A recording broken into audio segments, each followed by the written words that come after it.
મારા ઘર પાસે એક અવારો થતો હશે.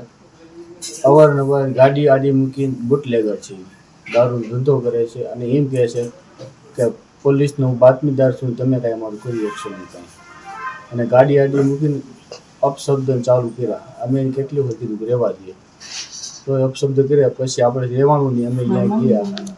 પછી મારા મમ્મીની બધા ગયા હતા. પછી તોય ડખો કર્યો. અમે કીધું તું વિરો જા, અમે ખાલી એમને બતાવો લાકડી બતાવી હતી. પણ એ તલવાર લઈને શું તમારી ઉપર શું થયું? મારી ઉપર તલવારનો હુમલો કર્યો હતો. ક્યાં હુમલો કર્યો? આ જમણા હાથ ઉપર અંગૂઠો. તો શું ઈજા થઈ? અંગૂઠાની કપાઈ ગઈ છે. શું એનું નામ હતું? શું એનું નામ દીપો છે. દીપો અજામ. શું તમારું કહેવાનું શું થાય?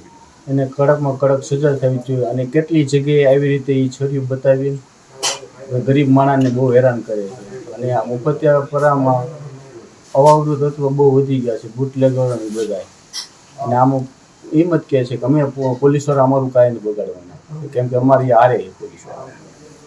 અગાઉના ગુનામાં સંડોવાયેલો હોય વ્યક્તિ? આ એક એટલાય ગુનામાં સંડોવાયેલો છે. ગરીબ માણસ આગળ ન જઈએ કે બિચારા દબાઈને કાંઈ નથી કરતા. હજુ સુધી તમે અમારી ચેનલને સબસ્ક્રાઇબ નથી કરી તો અત્યારે જ ન્યૂઝરૂમ ગુજરાતને સબસ્ક્રાઇબ કરો, ફેસબુક અને ઇન્સ્ટાગ્રામ પર ફોલો કરો.